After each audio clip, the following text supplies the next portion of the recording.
Thanks so much for stopping by another live episode of Real Estate Titans. I'm your host, Greg Fowler, traveling throughout the marketplace, interviewing the top real estate professionals in our field, from realtors, lenders, brokers, developers, residential or commercial, essentially gathering insight, inspiration, what really drives and motivates them to the highest of highs, above and beyond everybody else, and what I would like to consider a real estate titan.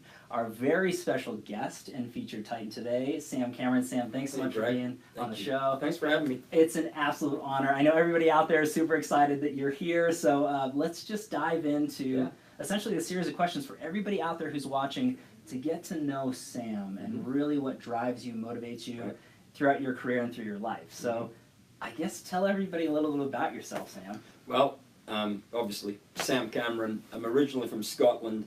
Grew up there until we were about 21 years old. My wife and I are both from Scotland. Fantastic. I have a wife, Helen. Been married 38 years, and 3 amazing girls who are. Our oldest is in the business. She works up in the Denver market, and then our middle daughter's got her own business, and our youngest just graduated from college, which is amazing. I got a pay raise a couple of weeks ago. So, everybody out there knows what that's like, right? So I've been so fortunate. You know, they're all extremely hard workers, and you know, we have a lot of fun together. Wow. But I've been in the business here in Colorado Springs for 21 years now. I have a partner. I'm a partner in a company called CameronButcher Company. Okay. And Kevin and I, who's my partner, Kevin Butcher, we've been partners for about 21 years now.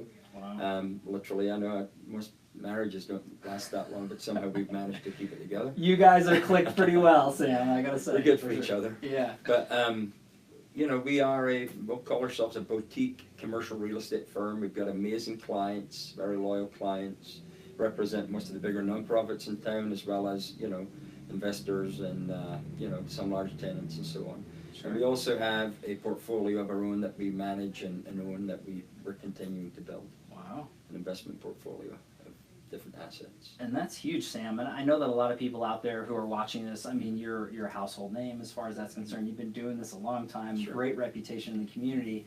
And I think that that's a natural progression. Would you mind sharing just a little bit of what originally got you into the business, Sure. I guess? Yeah, well, you know, I've always had a fascination with real estate. I grew up in a farm in Scotland. Okay. And actually my background, my degree's in agriculture, believe it or not. Get out. But my dad and, you know, my mother always encouraged me in, you know, in real estate. My dad was a fairly sizable player in our community in Scotland in real estate, owned a bunch of farms and had a construction company. So, you know, I had a lot of that. My grandfather, in fact, before him too, so kind of third generation, if you will. Wow. Granted, not here, but in, you know, in Scotland. Sure. And so, you know, I had a lot of influence like that in my life.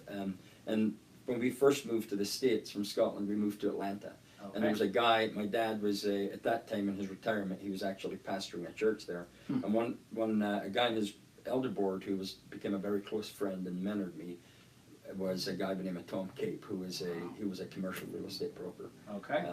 Very successful man, just an amazing guy. So I liked that lifestyle. Always thought that you didn't have any responsibility if you're a broker. It was only, you know, I owned a company at the time. We had like 12 employees, and it was a lot of work, you know. Okay. But I thought, man, that looks like a simpler life. I ought to do it, but it's not really the case. So, I was gonna say, everybody, little did Sam know.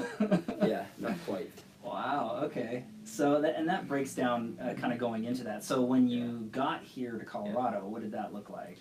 So we got here, and, you know, I enrolled in real estate school. We had sold our business, so we had a little income coming in. Okay. And enrolled in real estate school, got my license, went to work for a company called the London Group, which eventually I became a partner in the London Group, and Kevin and I were both partners in the London Group. In 2004, we sold our interest in the London Group and started CameronButcher Company. Wow. The direction we're going on, or going in, was more of a development direction. Our partner at the time didn't really want to go in that direction. He thought it was too much risk, and so, which, you know, proves to be true. Right. You know, especially when you get into down markets and so on. But, you know, we felt pretty confident in what we're doing, and in the projects that we started building them, we still own today, and we're doing well. You know, so yeah. So you've seen a lot of change in the community, obviously, being here for that time frame. So absolutely. I mean, that's all positive, though, right, Sam? I mean, you've seen ups and downs.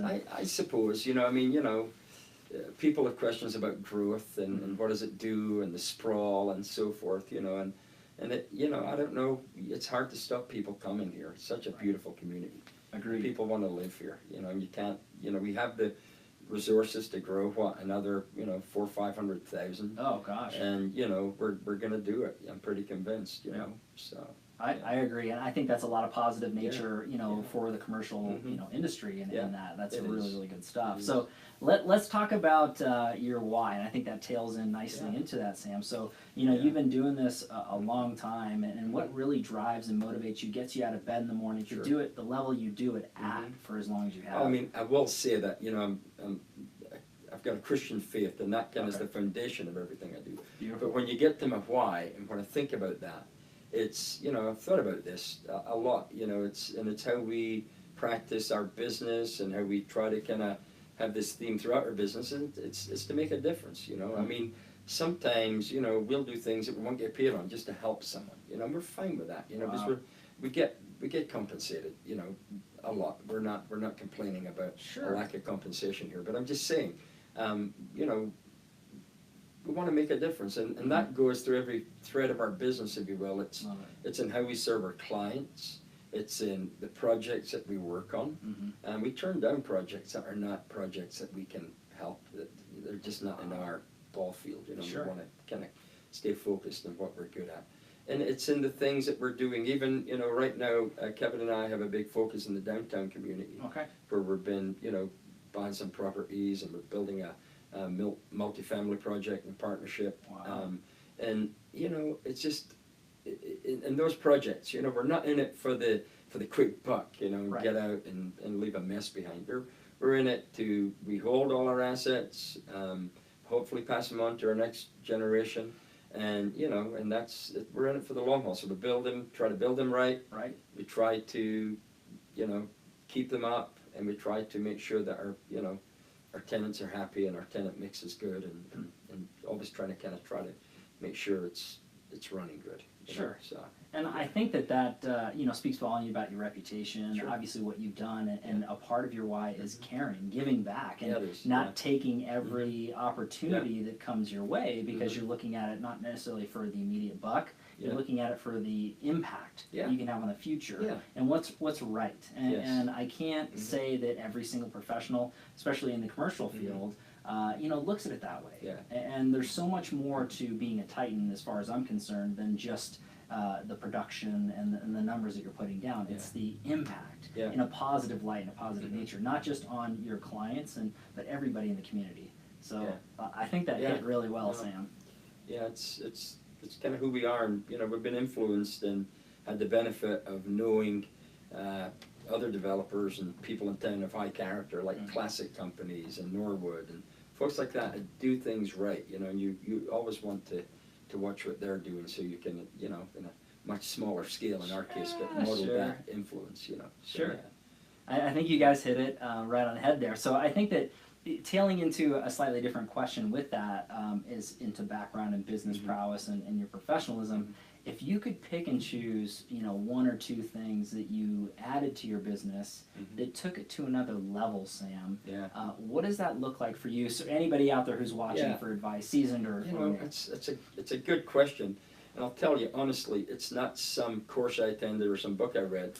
It's and I don't know when it happened, but I tell the young brokers right again in the business this. I tell them this often, that you'll arrive at a place in your business one day, and I don't know when it is. It's probably after 10 years is what I would say.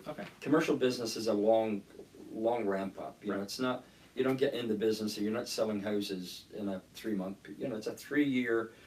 Someone I respect, when I first got into business, said you're gonna have 3-year ramp up here, where you're gonna have to be able to support your family, and that proved to be true. It takes time, to build that, to kind of get to know what you're doing. But you come to a place in your business, Greg, where you are, you're not being directed by your client, but your client is looking to you to direct them and to give them advice. And it's really a fulfilling place to come to. Because now you know what you're doing, at least you hope you do, and that client is trusting you. And of course, that's through building trust and so on. And, you're bringing value to the transaction. So I don't know if that answers your question. I hope it does. It's not. It's really the school I've been in for the last 20 some years of learning this, how to do it, you know, Sure. do it right.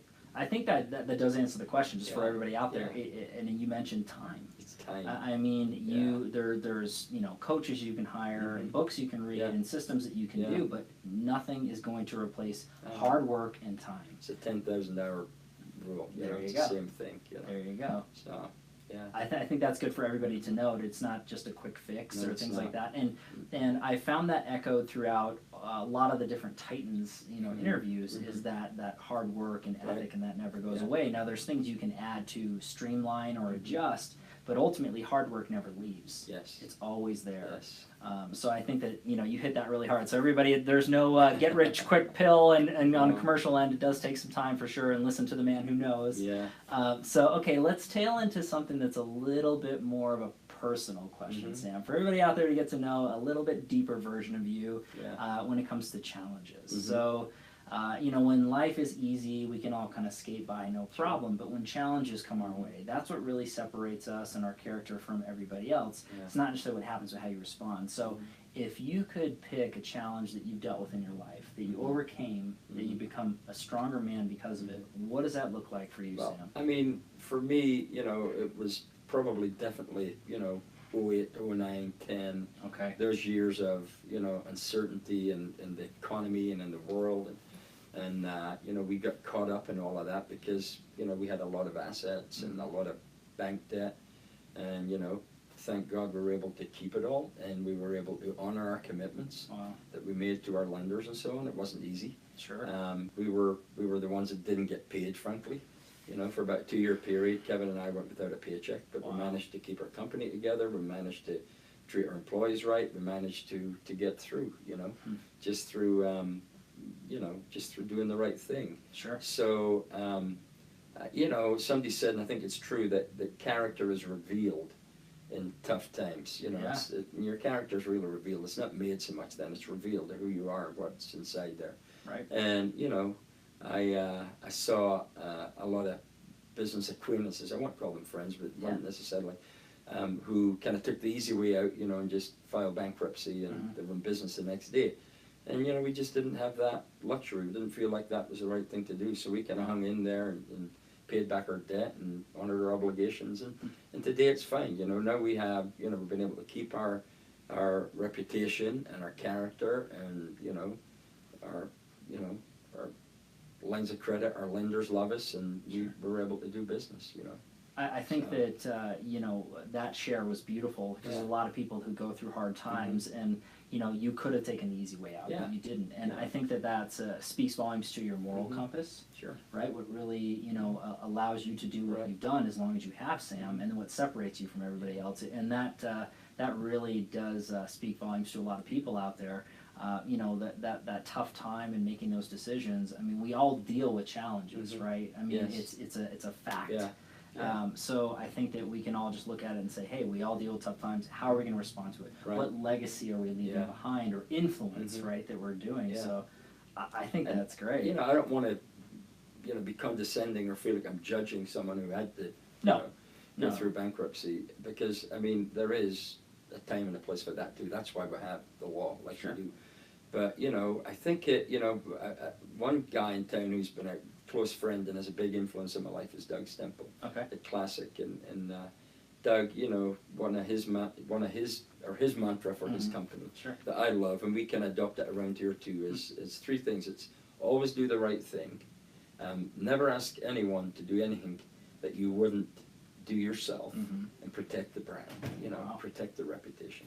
So I think if you kind of run your company and operate in those principles, I think you're going to do okay in the end. It might not work out at the time always, but over time it pays off, dividends. So yeah.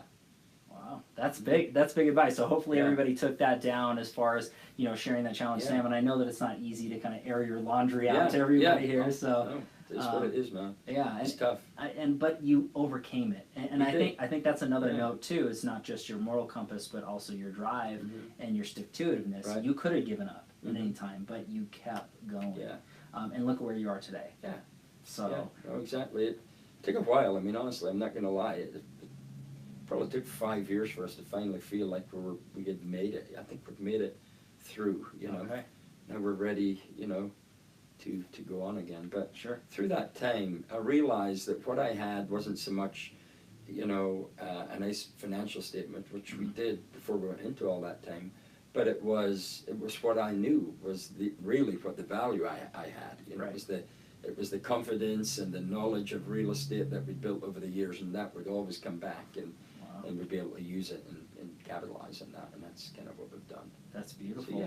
Anything, and I know that this is kind of off the cuff, but is there anything that you maybe took away from that experience, you know, that you could share with anybody if they were ever to go through something like that, identically or something similar? What would you advise? I mean, would you? Well, I'll tell you what, it's a time of growth. There's no question about that. Okay. You know, spiritual and personal growth, and you know, you know, easy for me to say embrace that. All right. But you know, it just is. You got to be patient. You got to go through it. You know, simple as that, man. Yep. You heard it first, right from here, right from the man himself. So, okay, let's go. Thanks for sharing that, Sam. Yeah. I know that's a big one. So let's go into a slightly softer question. Okay. Actually, you. one of my favorites Thank here. you. Yeah, into this. So, if you could go back in time Mm-hmm. and you could advise your younger self Yeah. for anything, personally, professionally, at any time in your life, what would you say to young Sam? I would say, you know, something I learned, again, through some of these times, is that, you know, we're faced with choices every day, we're faced with decisions, and sometimes we make decisions and partial information, we don't have all the details. And something I would say to myself is, you know, before you make some of these decisions that are kind of life-changing, always have all the information, have all the data out on the table, so you can look at the whole picture, and you're not just making major life-changing decisions on, you know, Half the data. Yeah. You know, and sometimes that takes patience because you might not have all the data. You may have to research it. You may have to, you know, so you know, not being rash and not being quick to make important decisions. Just kind of, you know, guy had a big influence in my life. He told me one time he grew up in China and was educated and had all these Chinese proverbs, and one of the Chinese proverbs he taught me was "Walk slow, go far." And it's really true, you know. You don't rush, man. Just take your time and do it right, rather than, yeah. That's big. I mean, hopefully everybody heard that out there. I mean, to me, huge takeaways, Sam. I mean, really being analytical, getting all the data before you're making these big decisions. You're not saying, you know, paralysis of analysis. No, you could sit there all day and look at every angle. No, but Yeah. intelligently gathering the data and then making a relevant and rash decision, I think is really smart. And you're looking at that not only on a personal end, but as a business, you know, man and owner into that way, you run your life that way. So I know that young Sam would appreciate that, whether he would listen to it or not. Well, I hope he would, but I'm not sure he would. That's great. But okay, so let's go into onto the different questions of feeding your mind. So Sam, if you could kind of look at what you're currently or in the past, you know, books you're reading, podcasts you're listening to, influencers on social media, what does that look like for you? What are you feeding your mind? Right. Right now, I just got it actually, Amazon yesterday. Oh, great, great. Ken Costa is he was a banker in England. He's a pretty successsul businessman. And he actually has a book. It's called Finding Your Why. And so I just started in on that yesterday. And then I like to do, you know, there's other books I read. A writer by the name of Eric Metaxas, who, you know, he does different books. Like I've got one right now on miracles. It's really intriguing. I mean, there's a really interesting books. Okay. So that, you know, I enjoy that kind of stuff. We just, as a company, we recycled the 7 Habits, which I know is an older book. Yeah, you know, that's a great one. But it's a fantastic book. You know, we did it as a company. We kind of took our monthly meetings and kind of, you know, handed out the workbook, handed out the actual book, and different people led, and just I think we benefited a lot from that, you know, from that book. Wow. So, you know, just books like that, podcasts. You know, I like to, really, honestly, I like to listen to a lot of the American life stuff and that on podcasts. Sure. And, you know, and I get a lot of tips from how I made it, you know, how it's made, is that the one? Okay. And my kids, you know, are always listening to podcasts when they're working out and stuff, so they said, listen to this one, you know. Wow. And it's fascinating, some of these podcasts, there's so much information out there. Yeah. It's so amazing to listen to, you know. Truly. And it's so well done.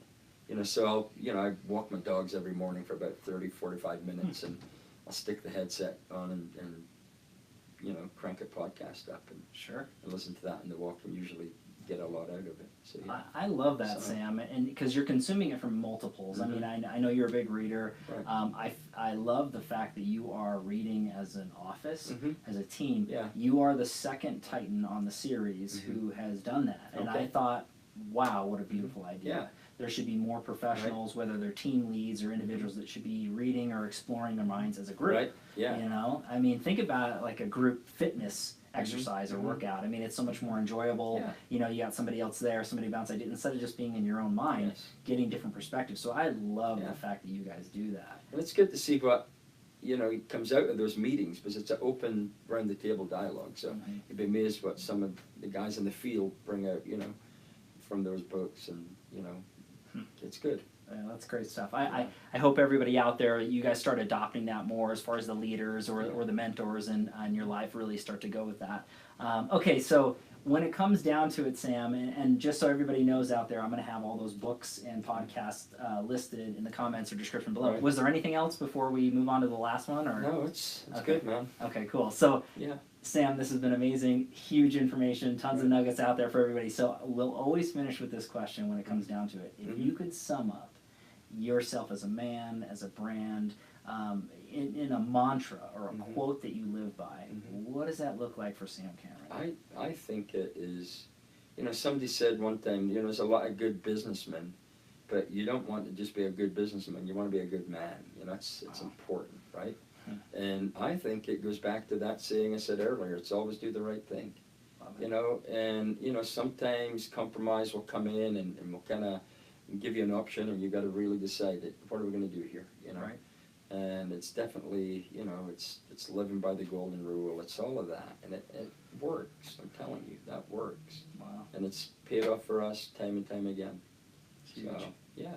That's wise words to live by, Sam. Seriously. It is. Truly, if more people live that way by the golden rule and what else is out there, I think that would really, really make a better place. And obviously, that makes sense for who you are and what you've accomplished and what you continue to accomplish with you as a man, as a businessman, as a professional, and your legacy that you're leaving behind here, Sam. It's huge stuff. Yeah. So that's awesome. I hope so. It is. Everybody out there knows. I'm only 58, so I've got a little time to go. That's right. There's still plenty of time. A little bit of time. There's plenty. So, Sam, thanks so much for being on the show. I want to officially say you are a real estate titan in my book, my friend. So thanks so much. Thanks, Really appreciate it. This has been an amazing episode. So thanks everybody out there for your time and attention. As always, every Tuesday afternoons and Friday afternoons, a different titan, a different location.